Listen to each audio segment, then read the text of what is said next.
Thank you for tuning in today to Sonic Sonkos. I'm Patrick here, and I'm still on this magic scarf, that recipe that allows us to shine, that allows us to connect, to awaken, to relate, and to flow.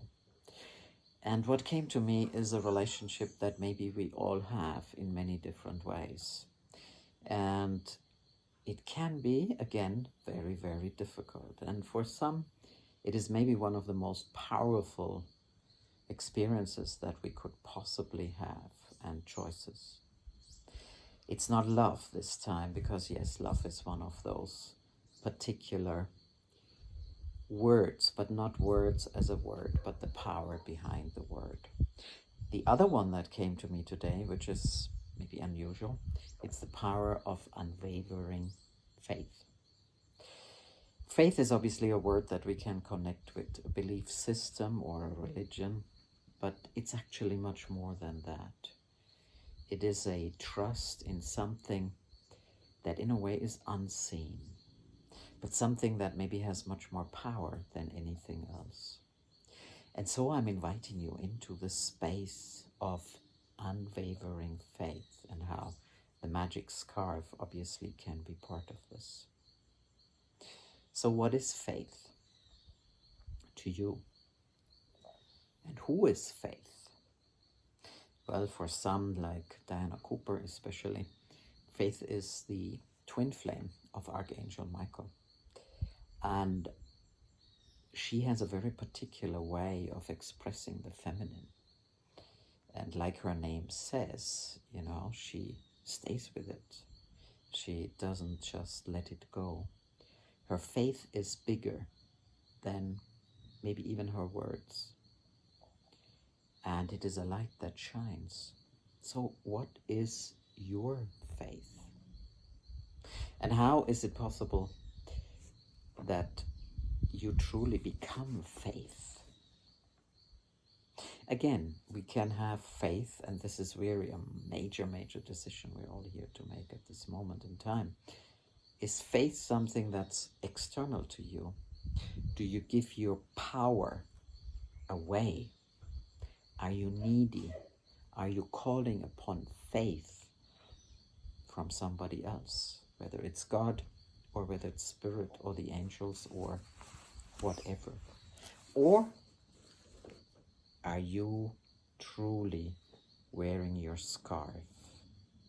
Do you relate and connect to the sources that are here for you?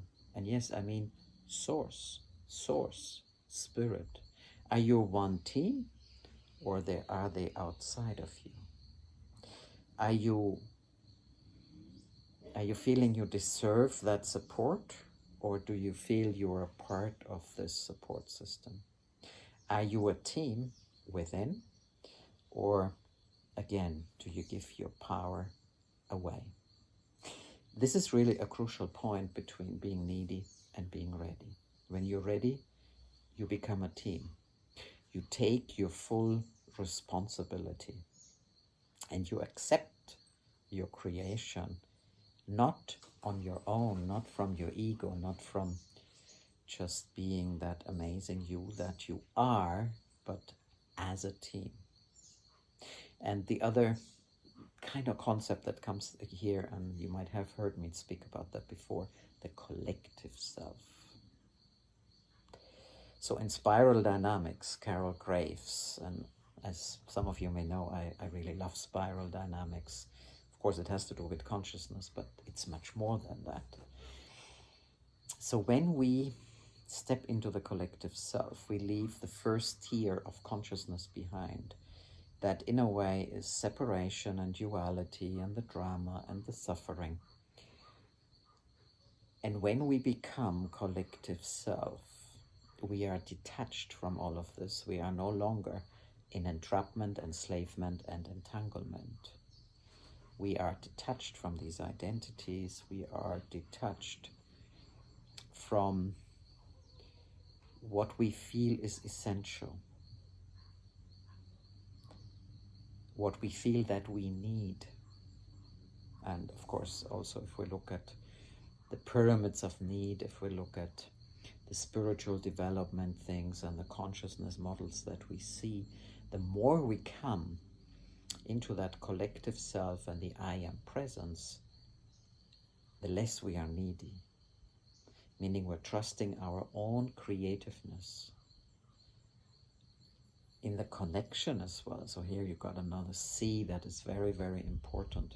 So when you are ready, you're coming to your source within, but not separated from the divine, not separated from others. No, you are calling your team, whether it's your angels or your dragons or your unicorns or your ascended masters and source, the spirit realms, you call them in together as a collective self, because you are a collective self. You are not separated.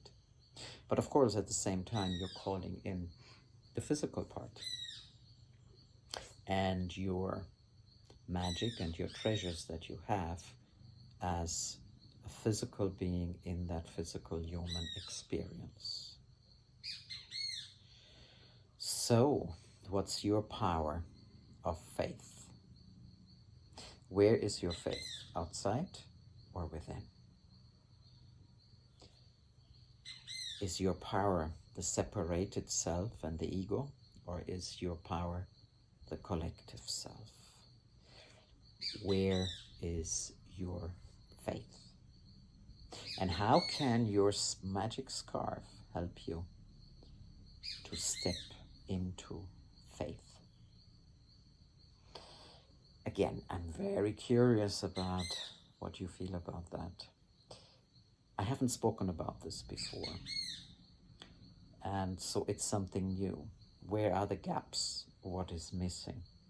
Let me know how we can make this clearer and how we can step into this beautiful faith and our collective self and really co-creating and being together.